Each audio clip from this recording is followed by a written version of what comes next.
Ok, pues quiero empezar esta entrevista dándole las gracias al señor Boroni por estar aquí. ¿De qué? Al contrario. Señor Boroni, quisiera comenzar preguntándole, ¿en dónde nació? En Polonia, en Lodz. Señor Boroni, me gustaría que nos pudiera contar cómo recuerda su infancia. Mira, mis primeros años de mi vida, yo los recuerdo como unos años muy felices. Yo era hijo único, nieto único, y no me faltaba nada.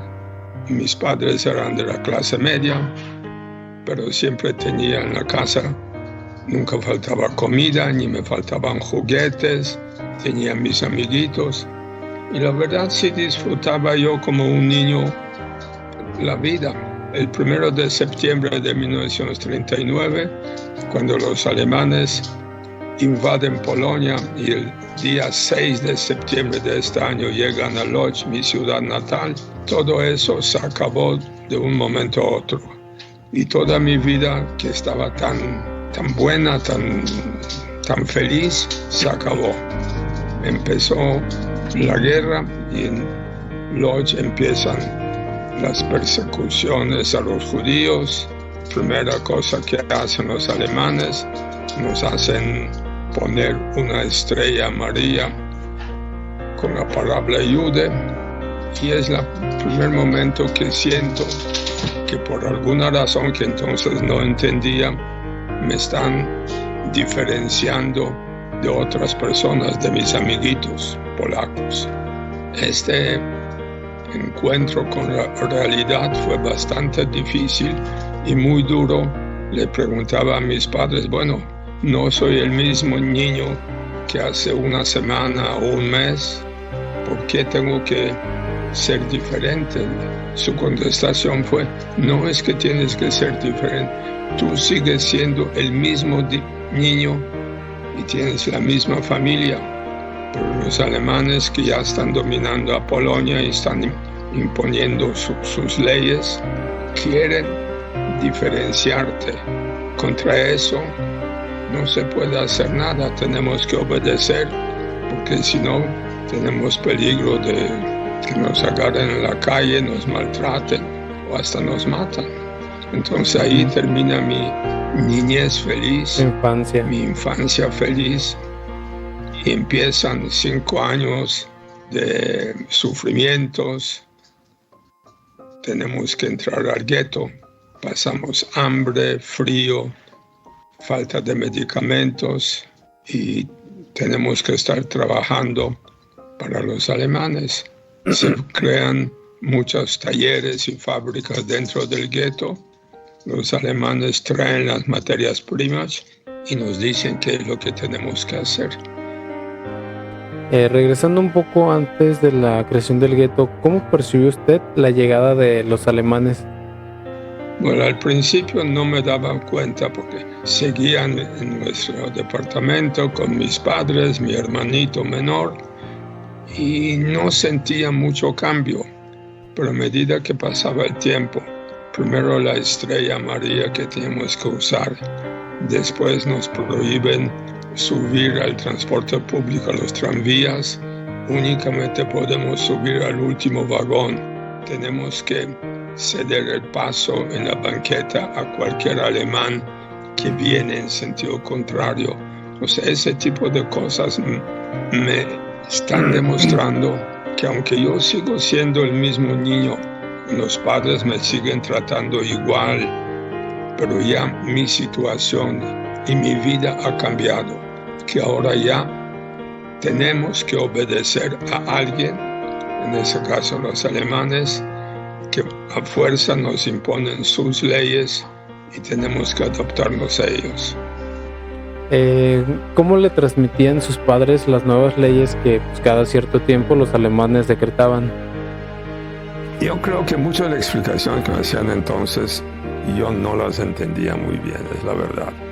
Pero eso, donde yo puedo recordar, trataban de que no tuviéramos miedo, y además la idea y la creencia de la gente en general era, eso no va a durar 2 meses, 3 meses, y todo va a regresar a la normal. pues trataban de, dentro de todo, tranquilizar que no tengas miedo, no va a pasar nada, nomás hay que obedecer a los alemanes porque ahora ellos son los dueños de Polonia y hay que hacer lo que nos mandan a hacer. ¿Qué opinión o qué idea tenían sus padres al llegar al gueto? Que pensamos de vivir por unos meses, pero que esos meses fueron 5 años. 5 años. Retomando lo anterior, ¿cómo fue que se enteraron sobre la creación del gueto? Sale un decreto, no sé, creo que fin de diciembre o principio de enero de 1940, que todos los judíos de la ciudad tienen que pasar al área designada para el gueto, que era la zona más pobre, más sucia, más deprimente de la ciudad, y a ver dónde se acomodan. Y dieron una fecha final, que era el 30 de abril del año 40, que con esa fecha ya ningún judío puede estar fuera del gueto y el gueto estará cerrado herméticamente, ya no se podrá ni entrar ni salir. Dentro de lo posible, pues trataron mis padres de llevar, antes de finalmente ir allá, cada día llevar algo, no sé, algo de ropa, ¿comida? Algo de platos, de a poquito ir dejando allá, para que cuando llegáramos tuviéramos algo, porque el día que nos íbamos, iban con nada. ¿Y cómo fue cuando se llegó la fecha de tener que irse al gueto? Estábamos casi listos para trasladarnos, ya se estaba acercando la fecha, además de la que dieron los alemanes para la clausura del gueto. Ya estábamos en la casa, recuerdo, estaba mi mamá, yo tengo un hermano menor que yo, era un bebé entonces, mi papá estaba trabajando, de repente famosa golpeó en la puerta, abran en alemán, mi mamá abrió la puerta, entran 2 oficiales alemanes, fuera, con gritos como acostumbraban, todo el mundo fuera, ahorita tiene que desalojar. Y ahí también entraba un poco de suerte, creo. Mi mamá hablaba bastante bien el alemán. Era de pelo rubio, era güera, ojos azules, o sea, no era lo que los alemanes veían, el típico semblante de un judío o una judía. Y entonces empezó a hablarle, y yo estaba de veras, no sé, estaba enfermo, tenía algo con la garganta o algo, tenía calentura, empezó a rogarle, oye, que mi niño que está enfermo, que denos chance, denos oportunidad, quién sabe cómo ni por qué.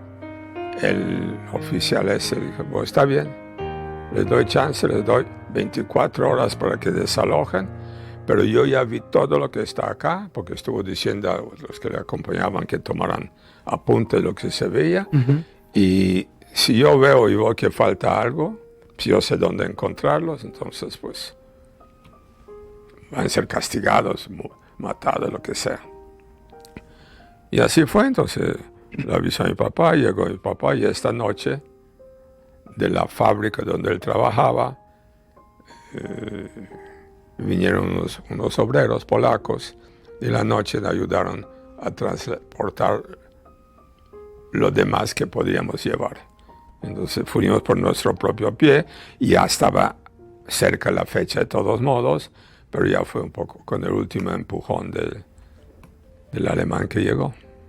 ¿Qué fue lo primero que hicieron al llegar al gueto? A conocer a la gente, al vecino de al lado, al que está en otro cuarto, y qué se va a hacer. Porque en el gueto se va creando todo un sistema de trabajo, de fábricas, toda una industria. Entonces mis padres empiezan a buscar qué van a hacer para poder comer por lo menos. ¿A qué se dedicaron sus padres dentro del gueto? Papá trabajaba en una fábrica, consiguió trabajo en una fábrica de ropa, y mi mamá en una fábrica de madera, o sea, hacían muebles, cosas de madera. Y sus papás, bueno, se ve que encontraron trabajo rápido, pero mientras ellos trabajaban, ¿qué hacía usted? Bueno, mis padres desde el principio que entraron, como todo el mundo, los adultos, tenían que trabajar en uno de los talleres o fábricas que se crearon con este fin. Yo, como por entonces tenía 6 años, me quedaba en la casa con mi hermanito que tenía 6 meses. Muy no pequeño. Podíamos salir de la casa por instrucciones de mis padres. No vayan a salir de su cuarto, quédense allá hasta que nosotros regresemos de trabajar. Entonces me pasaba todo el día dentro de ese cuarto.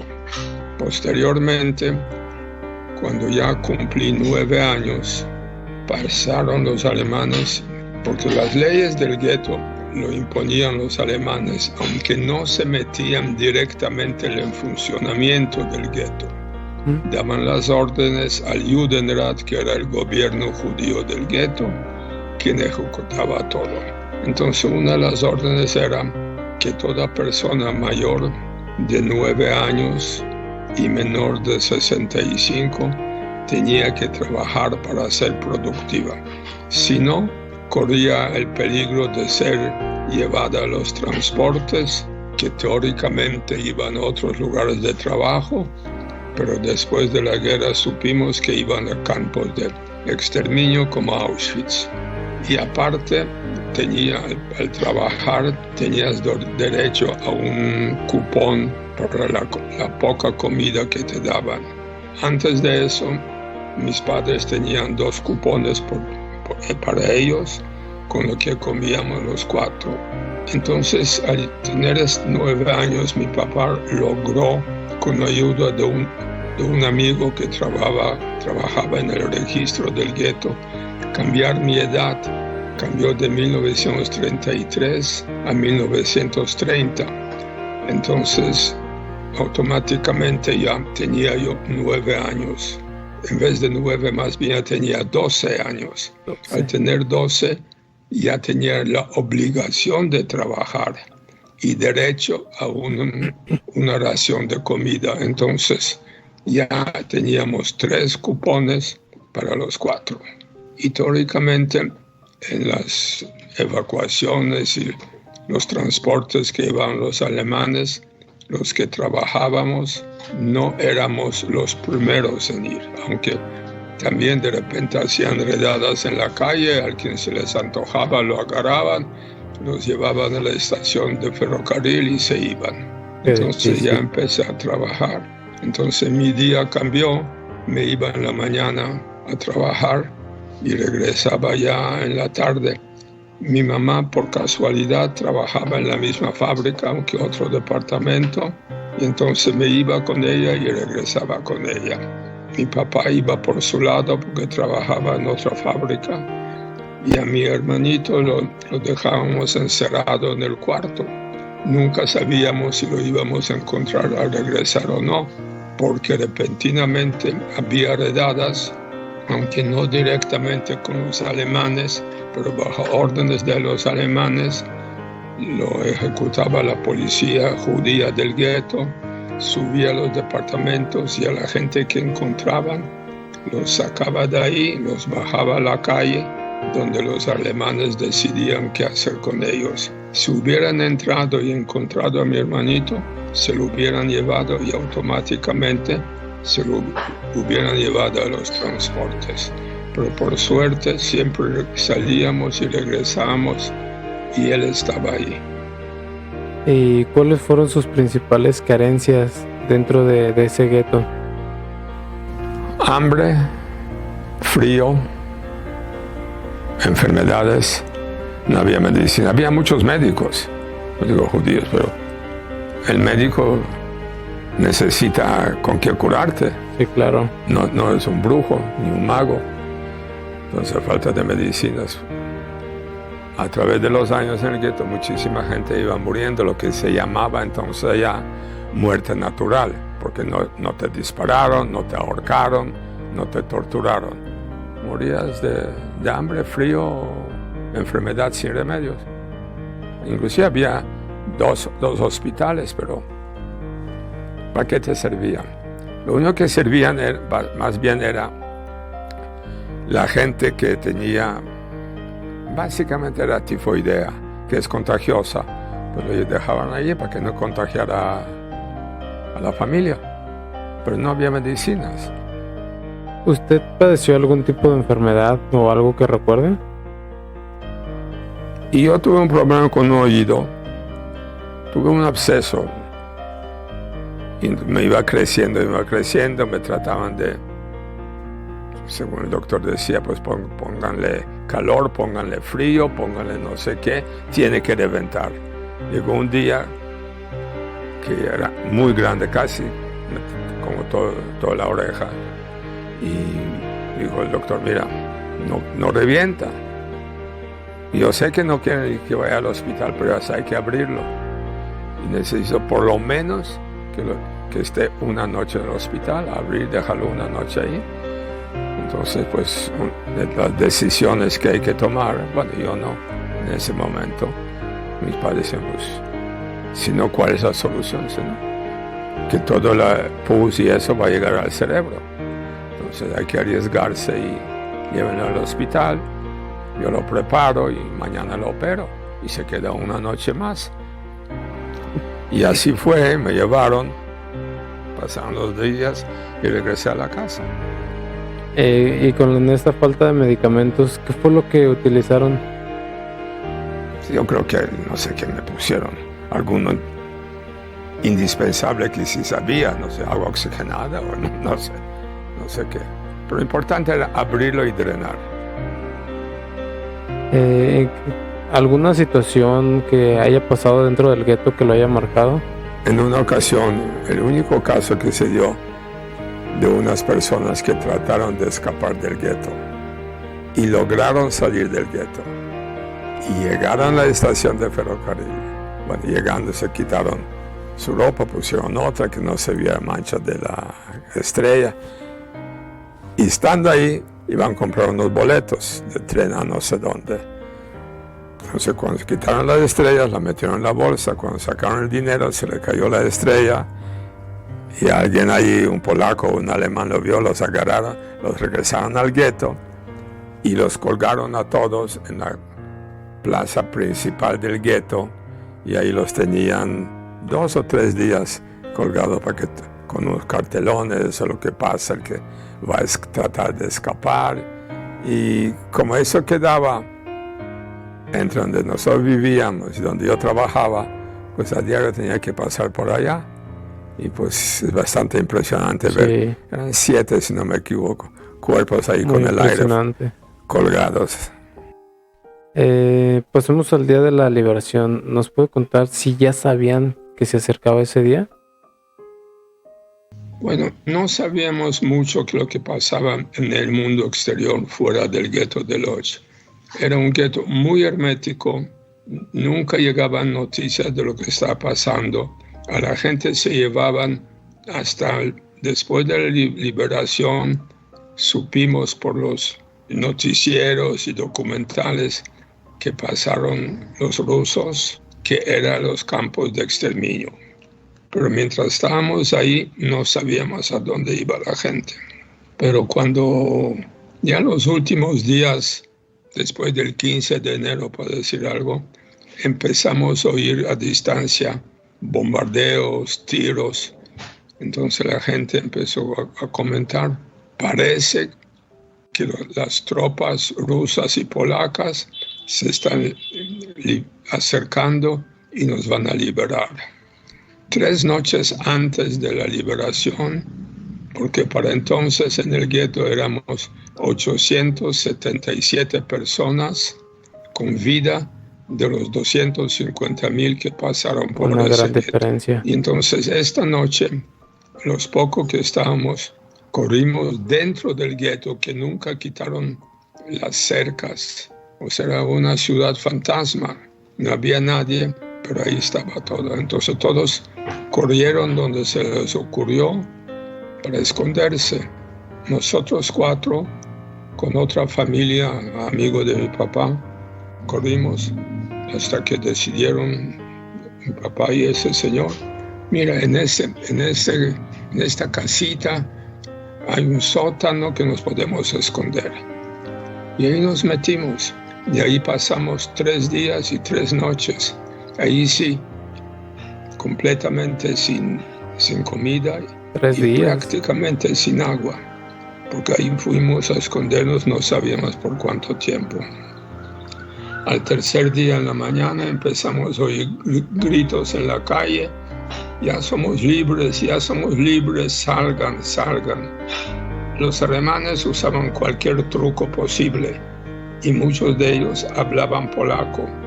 Entonces pensamos, ¿será verdad o será un truco? Pues no podíamos estar así. Mi papá y su amigo se asomaron por una ventana y salieron a la calle y vieron que efectivamente los que estaban gritando eso eran otros de los 877 que estábamos concentrados. Entraron, nos dijeron a mi mamá, a mí y el señor a su esposa, a su hijo, ya somos libres, vengan, vamos a salir. Salimos a la calle, había mucha gente saliendo, bueno, ni tanta, pero saliendo de sus escondites y todo el mundo gritando, llorando, abrazándose. Ya somos libres, ya logramos sobrevivir. La reacción mía fue, me desmayé. No sé si fue por tanta emoción, la acumulación de tantos años de miedo, hambre y todo, y la idea de estar libre, como que me quise desconectar de mi pasado. Lo próximo que supe era invierno, mi papá me estaba frotando nieve en la cara, me desperté, recuperé y estamos libres. Ya vamos a empezar una nueva vida. Y así empezó otra época de mi vida, mucho más feliz de la que terminó. Y señor Boroni, ya para ir terminando, quisiera saber cómo fue su experiencia al publicar el libro. Mira, yo tenía la idea de algún día escribirlo, pero ese día nunca llegaba. Yo en cierta forma tenía en mi cabeza lo que podría yo transmitir. Mis hijos conocían todo, mis nietos también, pero la memoria falla. Entonces siempre quería ponerlo en el papel. Y hasta que conocí a Yael y a Karen, me empezaron a insistir, nosotros te ayudamos, escríbelo. Entonces nos empezamos a reunir por lo menos una vez a la semana y yo les contaba, quizás no muy en forma ordenada, pero les contaba eventos, hechos, me hacían preguntas que me causaban más respuestas. Y finalmente, pues después de X tiempo, ya quedó lo principal, creía yo, escrito. Entonces empezamos a revisarlo y me di cuenta, no, aquí falta decir eso, esto sobra. Y así poco a poco le fuimos dando forma a lo que finalmente llegó a ser mi libro. Y en lo personal me sentía muy satisfecho que finalmente, después de tanto tiempo, pude realizar esto que siempre quería realizar, nomás no supe cómo y no tenía la ayuda de personas adecuadas. Sí. Para las personas que nos ven, ¿qué lectura podremos encontrar dentro de su libro? Es la historia de un niño vista a 80 años después por mí, a mi edad de hoy día. Y es la historia de un niño feliz hasta un momento que esa felicidad le queda arrebatada y le empiezan a persecuciones, lo hacen sufrir, pasar hambre, etc. Pero al mismo tiempo yo creo que en esa historia yo no traté de proyectar ningún odio ni crear ninguna situación de odio básicamente, y que se puede ver, por lo menos yo traté de mostrar que dentro de todo también había mucha humanidad entre las personas en las mismas condiciones. Hay unos ejemplos ahí de unos amigos de mi papá que trataron dentro de su poca posibilidad, en casos extremos, de ayudarle, y como esas pequeñas cosas, esas pequeñas ayudas hicieron posible que finalmente sobrevivimos los cuatro. Y también el amor de la familia cercana, y no necesariamente de toda la familia más lejana, pero el núcleo cercano de la familia, padres, hijos, en caso mío, quedó muy fortalecido. Y creo que eso es importante, que la gente se da cuenta, porque yo, como siempre le he dicho, sobrevivimos mucho gracias a la suerte, pero también básicamente a este amor de mis padres, de mantenernos la familia unida y siempre tratando de protegernos con la poca forma que podían, dándonos un poquito más de comer, en fin, haciendo lo posible. Bueno, hasta aquí terminamos este hermoso testimonio, señor Boroni. Quiero darle las gracias. Muchas gracias por la invitación y por la posibilidad de poder presentar mi libro, que es mi vida, como yo la veo hoy día, viendo para atrás. No, pues gracias a usted, señor Boroni. Y pues para todos los que nos terminan viendo en este video, pues sí quiero hacer un hincapié a la importancia de no olvidar estos testimonios. Pues la verdad están llenos de tristezas, de también una felicidad por lograr pasar todo eso, aunque también está lleno de pérdidas. Les recomiendo el libro, se llama Mi nombre es Boroni. Este libro está muy muy bueno. Podremos entender mucho mejor la historia de Boroni, que pues la verdad está muy muy buena, pues en el sentido de que nos muestra algo que muchas veces no creemos pues que haya pasado. También se me hace muy importante algo que dijo, lamentablemente lo dijo Hitler, que la humanidad no aprende de la historia. Creo que es el momento ideal para demostrar que realmente sí tenemos esa capacidad como seres humanos de poder cambiarla y aprender de la historia. No hay que dejar, es momento de demostrarle que se equivocaba. Así que pues sin nada, espero les haya gustado esta pequeña entrevista. No fue tan larga, obviamente por algunas razones, pero pues sin nada más que decir. Espero que sigan aprendiendo un poquito más sobre este tipo de historia, para que no se vuelva a repetir, por ningún motivo se vuelva a repetir. Pues nada, hasta aquí terminamos esta entrevista.